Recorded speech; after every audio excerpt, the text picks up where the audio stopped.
This episode contains some graphic content and is not meant for younger audiences.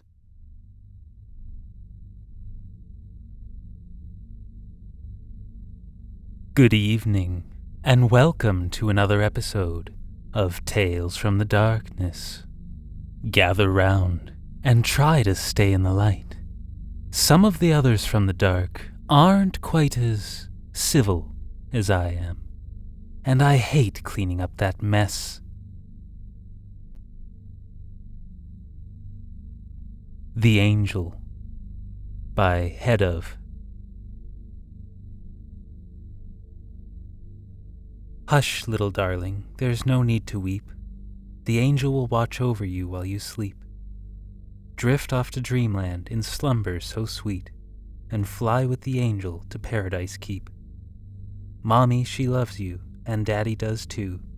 We'll be there in dreamland awaiting for you. It's a sweet little poem, isn't it? My mom used to sing it to me when I was a little boy. I remember her soft, honey-dipped voice reciting the words, and the expression of love in her eyes as she sang. I remember that she sang it to me the night before she died. Then she kissed me goodnight for the last time. Such a tender moment, the kind you take for granted in your childhood. You fall asleep after a lullaby like that, feeling safe and certain that when you wake up, the world will be the same as you left it. Mine wasn't, though. I woke up the next morning to find out that my parents had been killed in a car accident. They'd left my Aunt Stacy to keep an eye on me, while they took my sister and went to see a movie. The way I'd heard it, they'd skidded off the road, and that was it. Aunt Stacy had woken me up on my 21st birthday with pancakes and eggs, like she always did. She'd taken good care of me since my family had passed, and I really can't say I'd have wanted to spend the past 17 years anywhere else. I had a class that day, so I went out and dealt with that. I got a few happy birthday texts and some well-wishing Facebook posts, but nothing spectacular. The party wasn't going to start until that evening, and I was pretty excited for it. As the late afternoon passed and early evening finally rolled around, I got home and started to get ready for that night's festivities. It was the usual birthday deal. Me and my friends would get hammered and go to the strip club. I was feeling good, my wallet was fat with cash, and I was headed to the door when I saw my aunt sitting patiently in the front hall. She smiled at me when she saw me walking down the stairs, all dressed up and ready to party. "You look more like your father every day," she said, a bittersweet hint of sadness in her voice. "Thanks," I replied, and returned her smile. "I'll probably be back late, so don't wait up for me, okay?" "Okay," she said, her smile fading. "Jack, there's something I want you to look at before you go." There was a sense of urgency in her tone, but at that point in time I didn't care. I had other places to be. "Can't it wait until tomorrow?" I asked. "I don't think it can." I narrowed my eyes at her. She looked unusually solemn, a drastic change from her usual constant smile. That concerned me. "Okay, what's this about then?" I asked, studying her face for a hint of what she was going to say next. I saw nothing. "Well, I was hoping we could talk about it. I've been thinking of the best way to bring this up. I made honeyed ham, by the way." "One of my favorites." "That's really great, but I've kind of got other plans for tonight," I admitted. Aunt Stacy shook her head. "This is more important, Jack. We need to discuss this." "Well, why couldn't we have done it earlier, or later?" I asked. "I appreciate you cooking and all, but, I can't just cancel on Jason." Her expression soured. "Jason," she scoffed. "I thought I told you I don't like you spending time with him." "I'm 21. I think I can pick my own friends." "And have poor choice on them. I know his type. I know a druggie when I see one." She wasn't wrong, but I wasn't going to admit that. "Why does it even matter?" I asked. "Look, if it's that important, just tell me now, okay?" It's complicated," Aunt Stacy said. "Look, I would really rather talk it out over dinner." "And I've got someplace to be." This was an impasse. And from the anger on Aunt Stacy's face, I knew it was going to blow up into a full-on argument any minute now. I was right, too. "Jack, I've made myself clear. You're not going out with that druggie, especially not tonight. I don't know how many times I have to tell you how important this is, so please, don't give me a hard time." Then she sighed in frustration. This is not how I saw this going." Just then there was a knock at the window, and sure enough, Jason's face was there, grinning from ear to ear. Aunt Stacy's looked soured, but I had my last word before she could say anything. "Look, if it was so important you could have told me sooner. We can talk tomorrow." "Jack, wait!" I pushed past her and headed out the door. Jason greeted me with a wide grin. "Hey man, we were waiting in the car for you." "Sorry, just talking to my aunt," I murmured, and pushed past him to head out towards the car. Whatever Aunt Stacy had on her mind that was so important she decided to spring it on me in the last possible minute, it fell into the back of my mind fairly quickly. I didn't want to let it bother me. After all, you only turn 21 once. I drank with the rest of the guys, and after a couple of hours, I'd managed to down about 7 beers, so I was good and wasted. The guys were more than happy to pay for my lap dances. Petey, who'd been my friend for as long as I could remember, was especially keen on them. "So, how much for more than a lap dance?" he asked one girl playfully. She regarded him with a fake smile. "What do you mean, like a hand job?" "Maybe a little more," Petey said with a wink. "My friend Jack here. How much to make him the happiest man alive?" The stripper seemed to think it over before shaking her head. "No, sorry, that's not what we do here." All right. Well, here's the 20 for your trouble." "Thank you, gorgeous." She took the money a little reluctantly, and I made sure not to give her a hard time when she led me into the back room. Despite his brash demeanor, Petey is a good guy. He's a major asshole sometimes, but aren't we all? When I got back from that dance, Petey was trying to negotiate with another stripper. She had a look of utter disgust on her face. Jason was watching, somewhat amused, as the other guys who were more of his friends than mine watched the dancer on the stage. "Hey Jack," Jason said and waved me over. "I'll cover your next dance. I've got a feeling Petey's gonna get in deep crap soon." "You think?" I scoffed. Jason just laughed. "Alright, maybe it's obvious. Hey, by the way, I had a little birthday gift for you." He reached into his pocket and took out a pill bottle. From it, he took out a little pill with a star on it. "Forgot about this. This is gonna kick your crap into high gear, man." I didn't even question it. I downed it with a sip of beer. Jason's smile never faded, and he made eye contact with the passing stripper, luring her over. "3 dances with my friend here," he said, offering her $60. "Show him a good time." The stripper smiled and took me by the hand, leading me towards the back rooms again. Jason was right. Whatever he gave me made me feel freaking great. I think it was probably Molly. I probably should have asked him. I was pretty drunk already, so it's hard to call back too many memories. I remembered music and Petey's deep bellowing laugh. Then I remember getting up to take a piss, and that's when everything went wrong. Some sick jackass had taken a crap in the only urinal, so I had to take my business to a stall. As soon as I closed the door behind me, I felt a sharp pain in my chest. It was like I was being stabbed.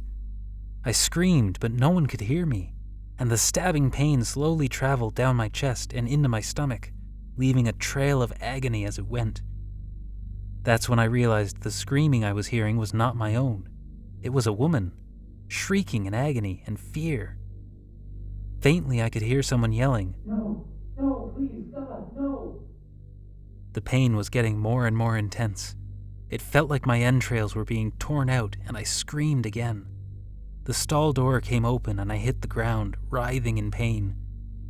The voice was pleading now, louder than before. "No, not like this, not like this." By then, the pain was radiating throughout my skin, and was horribly unimaginable.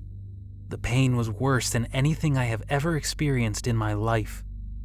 Then, suddenly, it was fading.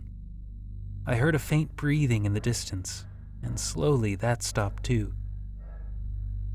As suddenly as it had arrived, the pain was gone and replaced with an overwhelming sensation of fear. I think that might have been worse than the pain. Soon, the fear was gone as well, and I lay on the bathroom floor, breathing heavily and on the verge of passing out. For all I know, I might have passed out entirely. I have no idea how much time passed. I know that when I finally regained some of my senses and tried to stand up, I felt a clinging warmth against my crotch and realized that I'd pissed myself. The dark stain was clearly visible against my jeans. The pain was gone, but the memory was not. I was sweating and shaking. I didn't want to stand.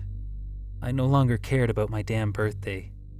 I shambled drunkenly towards the bathroom door and out into the club. Thankfully, the lights were dim and everyone else was focused on the girls on stage. Petey got up to greet me, but watched dumbfounded as I went for the door. He followed me close enough to see me collapse again when I reached the parking lot.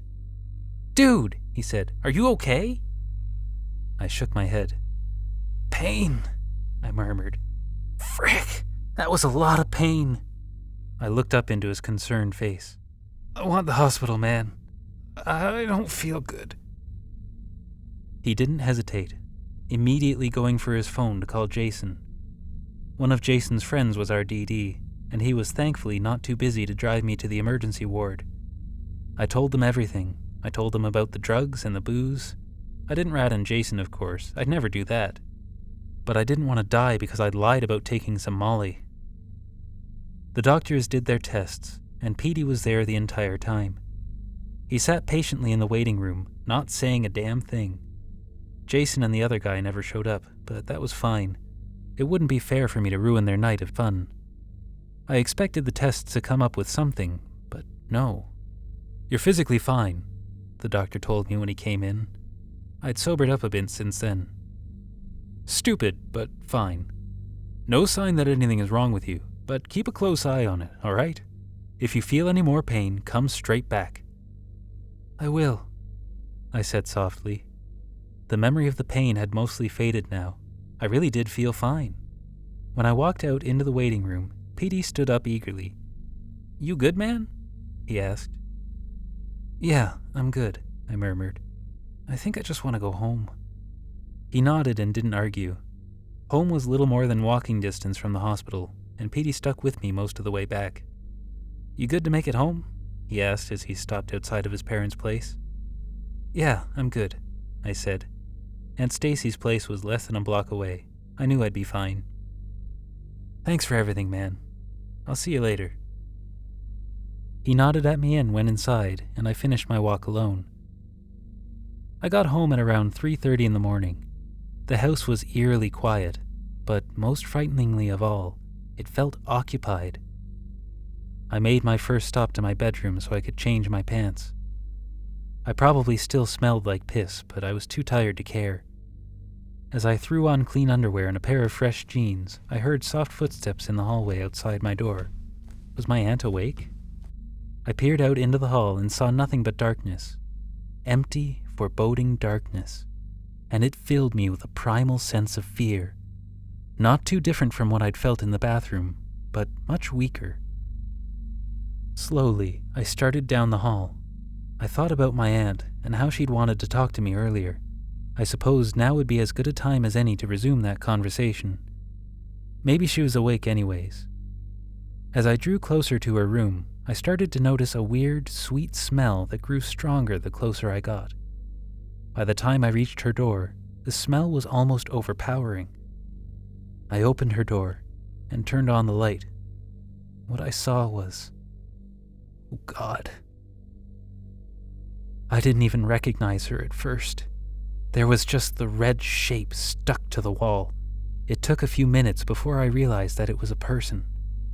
It was Aunt Stacy. Her remains were held to the wall by 7 large metal spikes driven into her arms and shoulders. Her skin was gone, torn off in chunks and exposing the muscle and tendon beneath. Her face, the skin that was her face, was torn completely in two and lay discarded on the ground with the rest of her skin. The empty holes that once housed her friendly eyes now stared up at the blood-stained ceiling like the eyes of a discarded mask.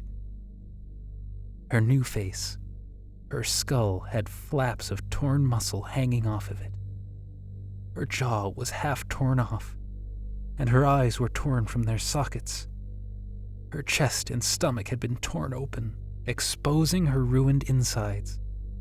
Her guts strewn carelessly across the room. I could see her entrails hanging from her body, and her stomach slashed open on the floor, spilling its contents. Her lungs were shredded, and her liver was ripped apart. The most disturbing thing, though, was her heart. It was neatly placed on the pillow, and something had taken a bite out of it. Before I screamed, I vomited, and from the corner of my eye, I thought I saw something in the mirror move out of sight.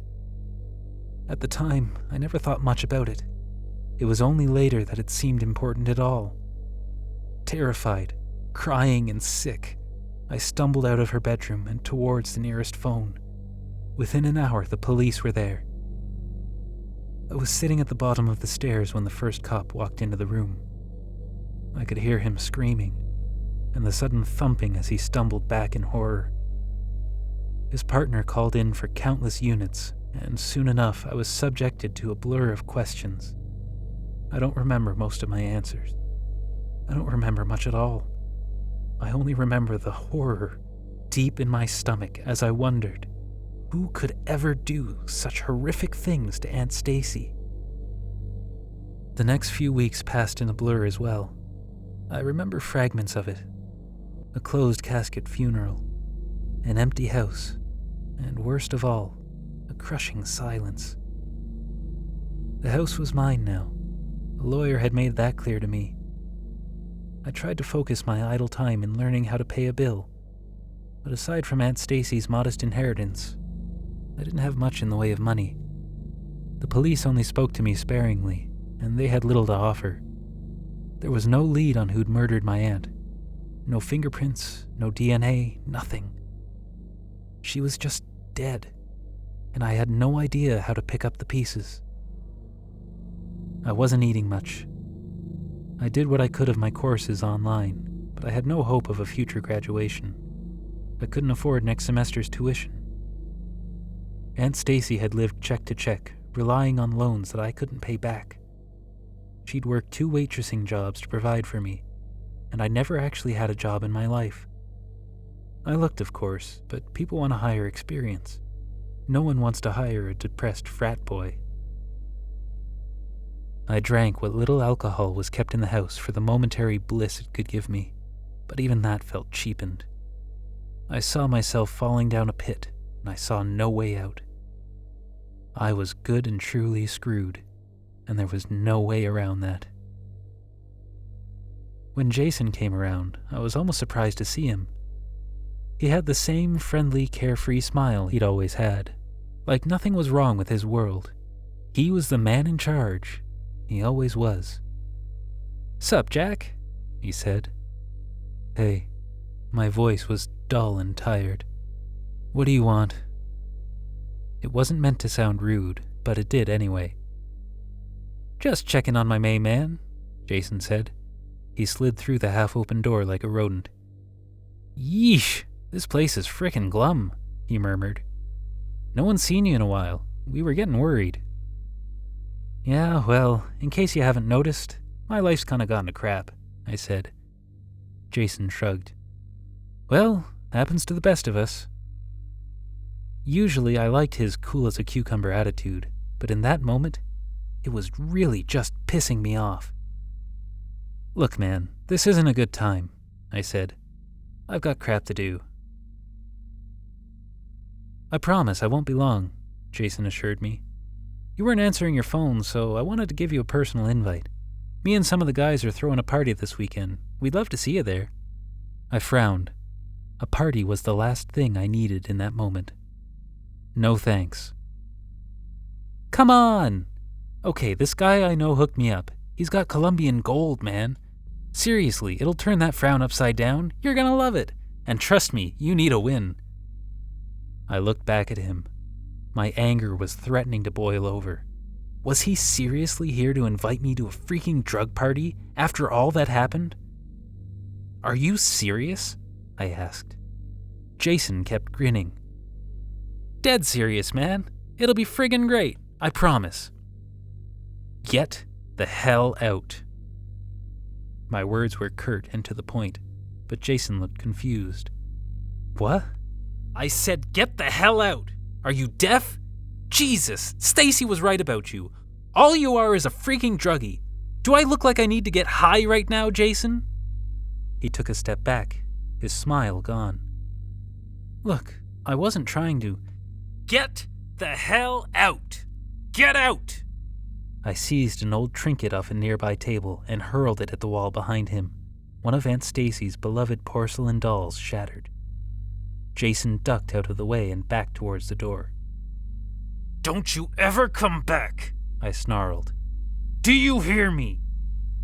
He didn't respond. He just disappeared out the door, and that was the last I saw of him. I sank down onto the floor, tears streaming down my cheeks. I hated my life. I hated everything. After a while, I picked myself up and climbed into bed. I needed to sleep and mope and heal. The pain woke me up. It felt like I was being violently beaten. I could feel every blow, but as I kicked the sheets off me, I felt no assailant. There was no one else in the room with me, but the pain was still there. I couldn't breathe. My ribs ached. I collapsed onto the ground, tangled in my bedsheets, and doubled over in pain, dry heaving to catch my breath again. The assault seemed to stop, but the pain didn't go away as quickly as it did before. I closed my eyes and gritted my teeth as I slowly recovered. Then, when I was ready, I picked myself up off the ground and checked the time. My nap had cost me 5 hours. 5 hours I could have spent trying to figure out the disaster I was in. I thought about calling a doctor, but I felt fine now. Maybe it was a dream? Could dreams hurt? I didn't know for sure. Still tired, I went to the living room to get my laptop and see if I could find any new job listings. It wasn't even an hour later when I heard a pounding on the door. Jack! Jack, you bastard, open up! I recognized Petey's voice and stood up slowly to peek at him through the window. I see you, he snapped. I'd never seen him so angry before. I couldn't understand why. Still, I opened the door and was greeted with a fist to the face. You son of a... Petey growled as I hit the ground. My nose was broken. I could taste my own blood. What the hell is wrong with you? You think you can just freaking treat Jason like that?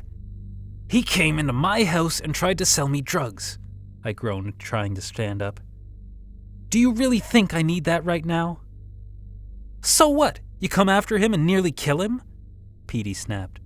What the hell is wrong with you, man? I blinked. Come after him? No, I've been here. Bull! We saw you at Jason's place. You walked right through the door and lost your crap at him. You nearly killed him, you psycho bastard! He drew a foot back and kicked me in the arm. It hurt, but not that bad. Petey, what the hell? No, I didn't! I scrambled clumsily back away from him. He glared at me, eyes setting on my arm. I saw you, he said coldly. He's in the freaking hospital, Jack. Jesus. My heart skipped in my chest. I slowly stood up.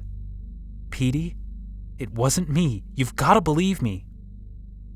Petey continued to stare at my arm. Roll up your sleeve, he said, and I did. Bare skin. Nothing special about it. Petey just stared and reached out to touch my skin. No. What the hell? What the hell are you doing? I asked and pulled away from him.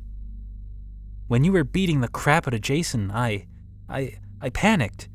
I had my pocket knife on me, so, I put it in your arm. You were freaking bleeding all over the place, man.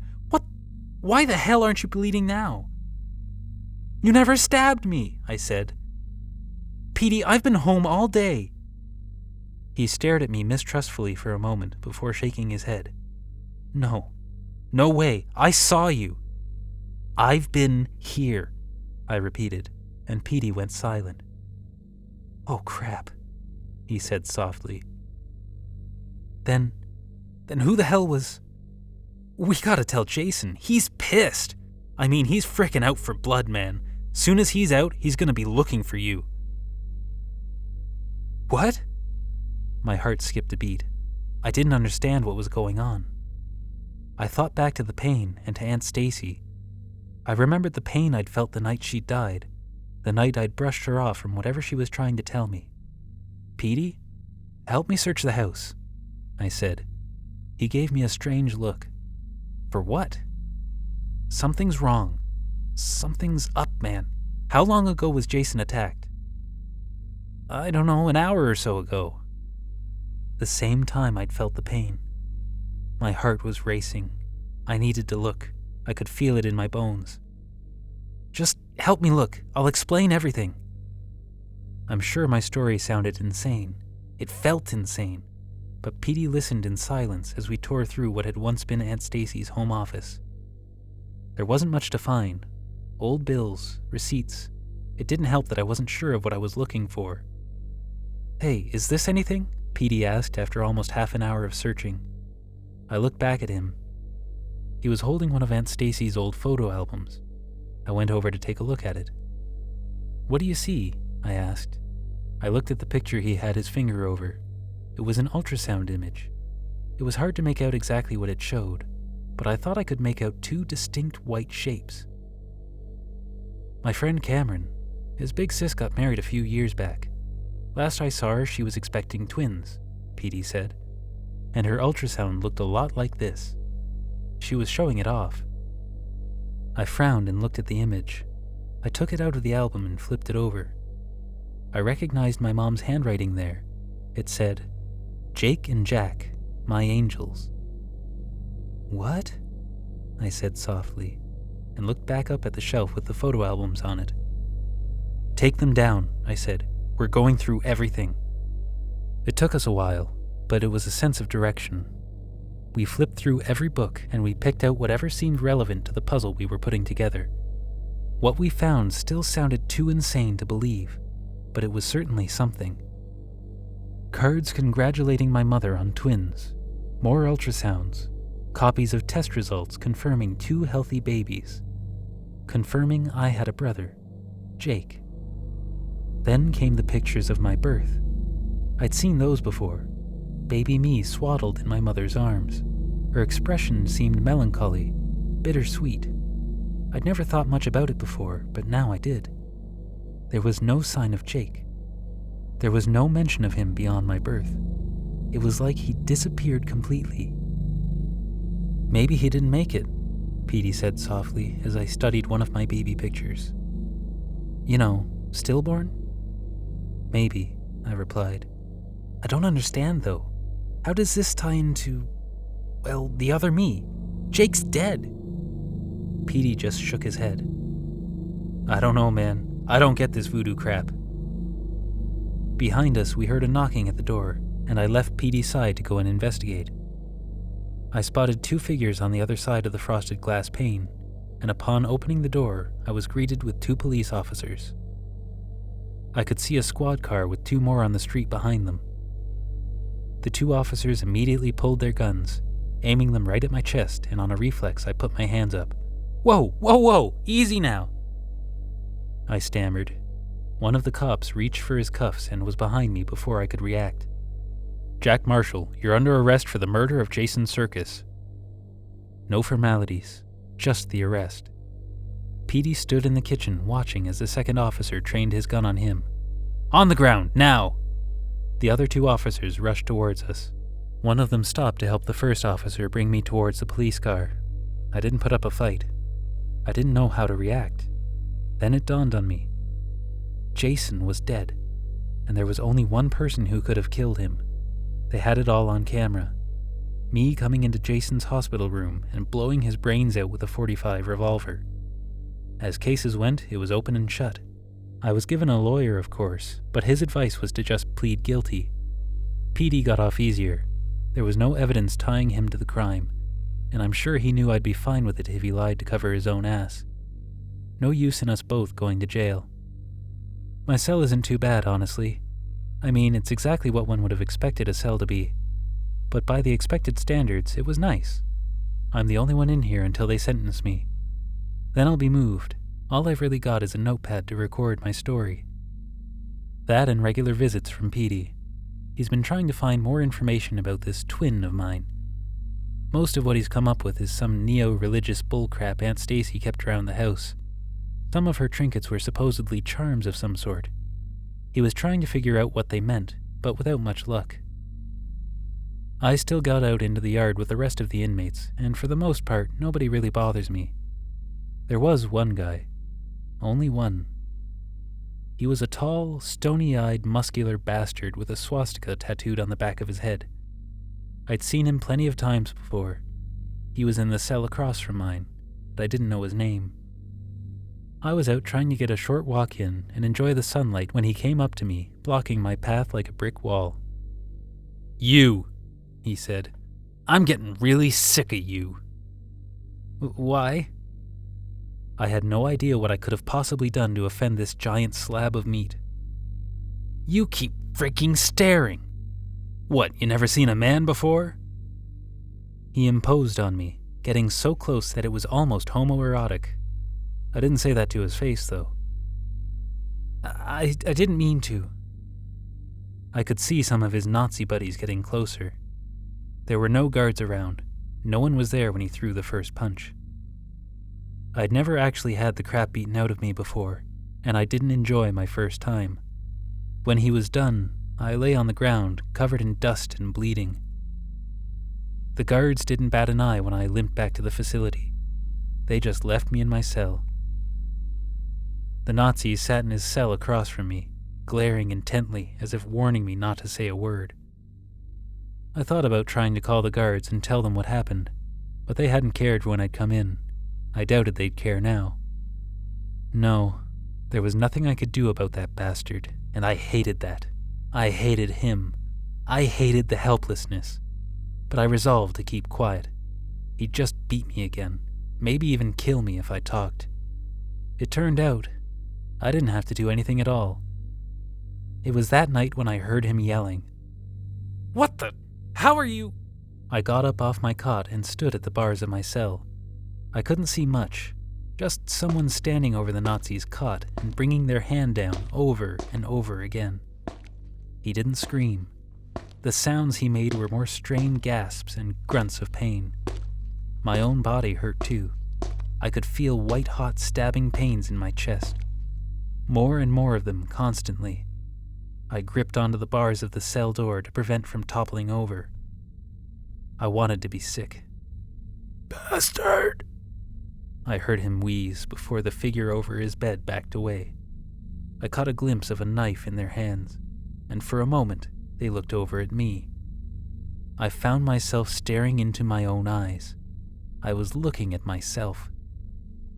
The other me grinned before stepping away into the darkness. Then he was gone. I heard a guard approaching quickly and laid back down in my cot, feigning sleep.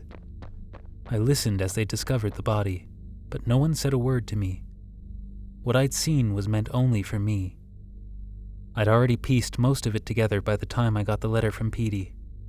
He'd found something else in my aunt's house. Buried deep in one of her safes was a letter that was meant for me, just in case she wasn't able to tell me herself.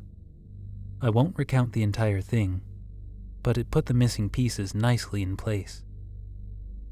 My twin brother, Jake, died at birth, just like I'd suspected. Mom used to think of him as my guardian angel. That lullaby she'd sang me, he was the angel she'd been referring to. My parents really did die in a car accident, but not the way I'd been thinking they had. Mom had survived, and she'd told Aunt Stacy what she'd seen before it finished her off. The crash hadn't been a malfunction, or bad weather. My dad had been driving that night, and he thought he'd seen a child on the road. He swerved to avoid them and went off the road. Mom survived just fine, however, and was able to see the child in the middle of the road. That child was me, or what looked like me. Jake and I were twins, after all. I don't know if my mother died from her injuries or if Jake was responsible. I think Aunt Stacy had her suspicions, but no way to verify them. As for why Jake had come, the trigger for it all, Aunt Stacy had figured out that part too. It was my rage that summoned them. That night on my birthday, I'd been angry at Aunt Stacy for trying to stop me from going out with my friends. I'd been angry at Jason for trying to pull me back into his drugged-up lifestyle. I was angry at that Nazi. I was angry at Mom the night she died. The memories came back slowly, but I did remember it.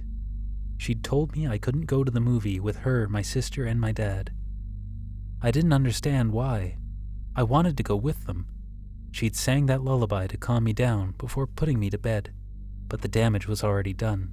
Aunt Stacy had figured it all out long ago. She'd taken steps to shut Jake out and keep him from manifesting, but she wasn't sure how much longer they'd last. That's why she'd wanted to tell me, to warn me of what was coming. I don't think there's any stopping Jake. A few other inmates have been killed over the past few days, friends of that one Nazi bastard. I can only imagine there will be more. I feel it every time they die. Maybe that's my punishment for summoning Jake. Even if it's not a conscious choice, I'm still punished for his actions. I'll send this off to Petey, and maybe he can find something to stop Jake for good. But I doubt it. I think that for the rest of my life, I will be my brother's keeper. Thank you for watching. I hope you enjoyed this episode. If you did, don't forget to hit the like button, and subscribe if you want to hear more. If you have any suggestions for future videos, feel free to leave them in the comments down below. And if you would like to have your story narrated, you can send it to storiesofdarkness55@gmail.com. And as always, pleasant dreams.